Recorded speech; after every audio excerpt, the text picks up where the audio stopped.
Hi, I'm Libby Sternberg. I'm an author and an editor, and I want to talk a little bit about Jane Eyre. This is the first time I've made a video, so this is something of a test. I'll be putting it on my blog and letting people know it's there.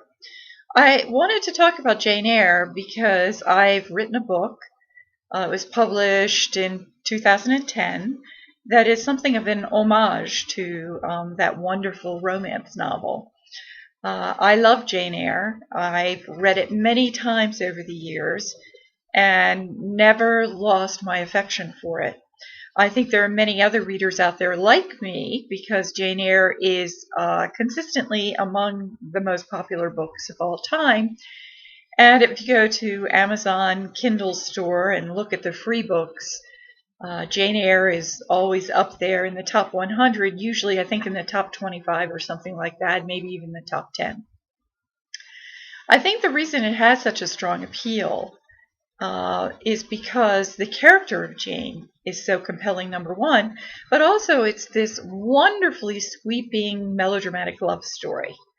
And I think that has a great appeal, of course, to women in particular, but I think men can appreciate it too, particularly because Jane is such a feisty character.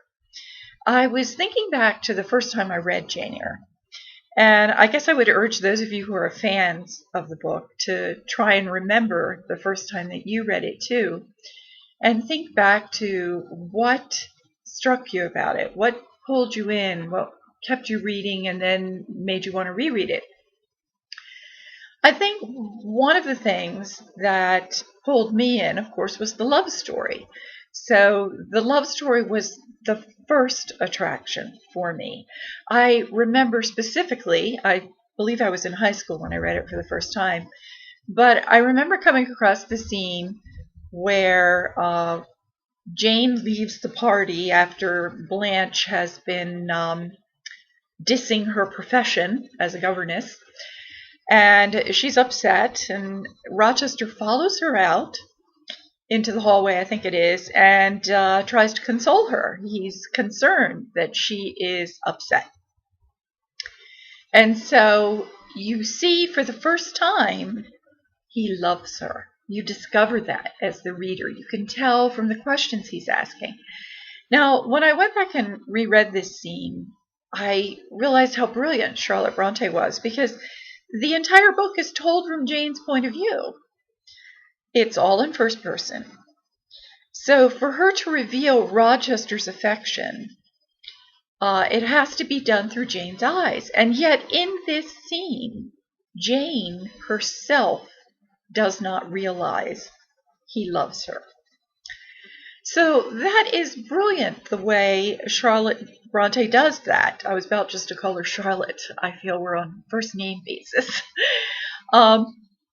She lets the reader in on the secret from the tone of the questions and the attitudes that Jane observes in him. And yet she makes it completely believable that our narrator, Jane, doesn't get it. She doesn't know that Rochester loves her.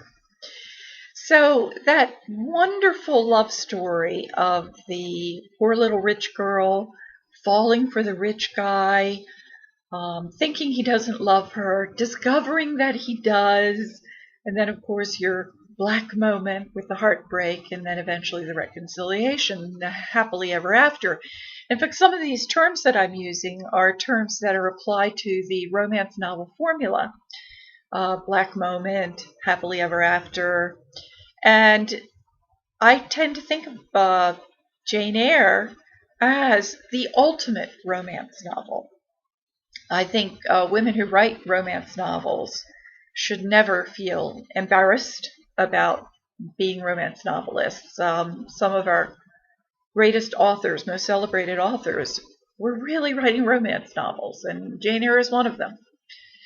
Later, when I reread the novel, though, I discovered other things in it I love. And these things were there at the beginning attracting me, but they came more to the forefront as I reread it. One being the character of Jane herself.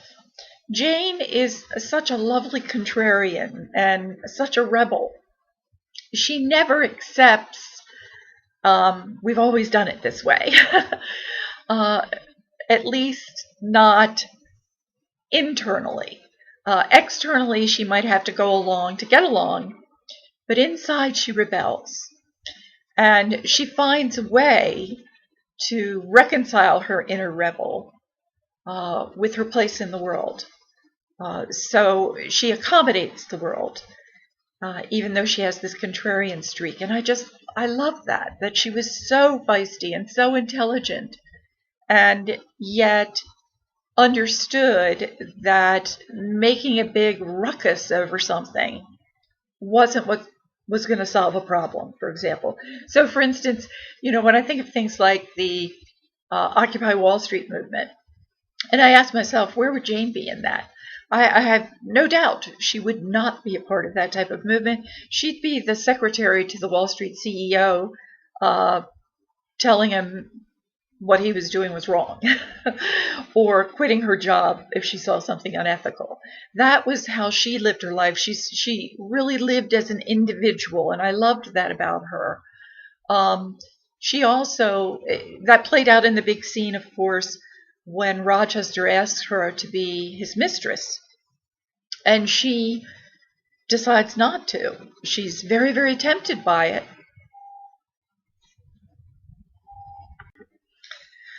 Well, I have to apologize. I had to go answer the phone. That's what happens when you make your first video and you don't carve out the right amount of time for it.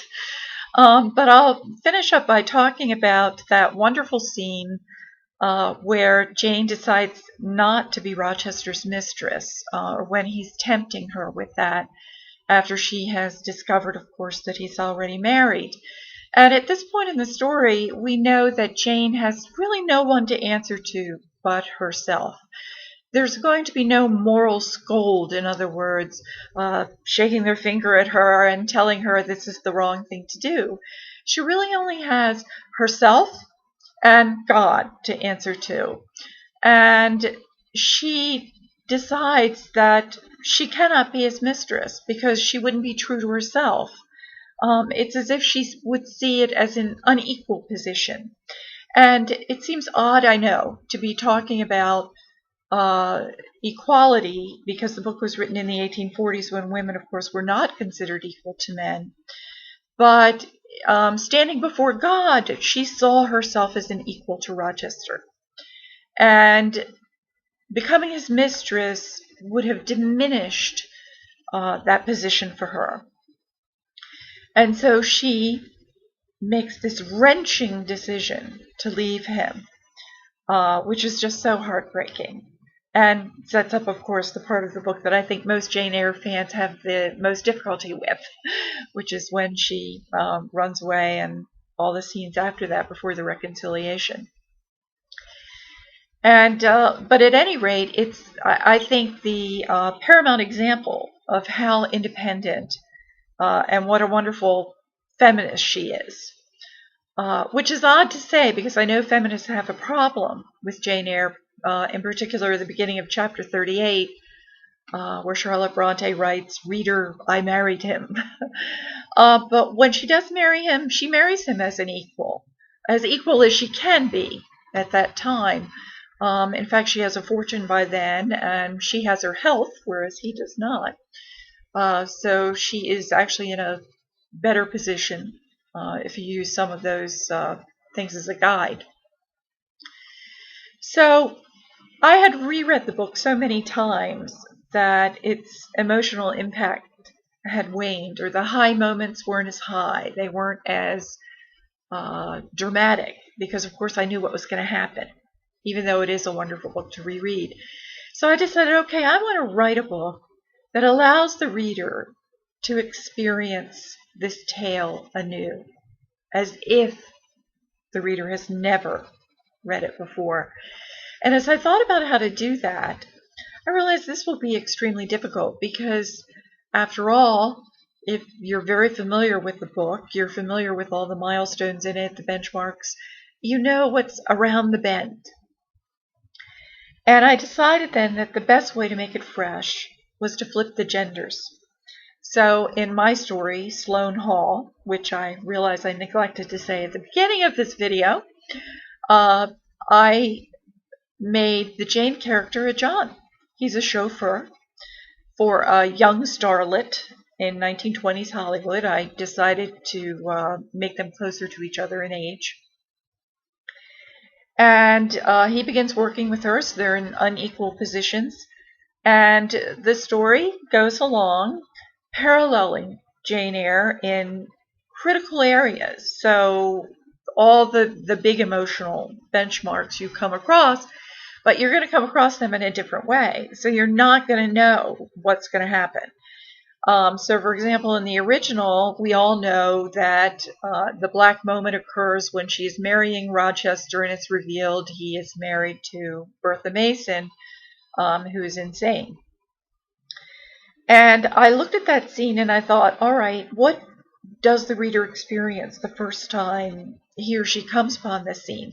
And actually, I asked myself, what would the reader in the 1840s have experienced coming upon that scene? And I think, of course, it would be shock. That would be the predominant or the dominant emotion. But also perhaps a bit of sympathy for the predicament that Rochester was in. And maybe some disgust as well, because at that time, of course, mental illness was not looked upon in the same way it is today. So I took those emotions and decided, using those emotions, all right, what kind of scene would generate those emotions? So that's how I decided to parallel the original, not by taking each of its plot points and dropping them into the 1920s, but looking instead at the reaction that those plot points generated and trying to recreate that emotional reaction with my own fresh story. And of course, that's why the story works even if you're not a Jane Eyre fan, or at least I hope it works. Certainly, I've had some wonderful, wonderful reviews from Bronte scholars who have pointed out that Sloane Hall works because it is a fresh tale, and the reader is surprised, pleasantly surprised by these reminders that it's paralleling this wonderful book by Charlotte Bronte, but the reader still won't know what's going to happen next. I was so thrilled with those reviews from these various Bronte experts. At any rate, this is my first video. I hope you enjoyed it. Next time I promise to make one that's not interrupted. I hope you give Sloane Hall by Libby Sternberg a look. It's available at Amazon in hardcover and Kindle. Thanks.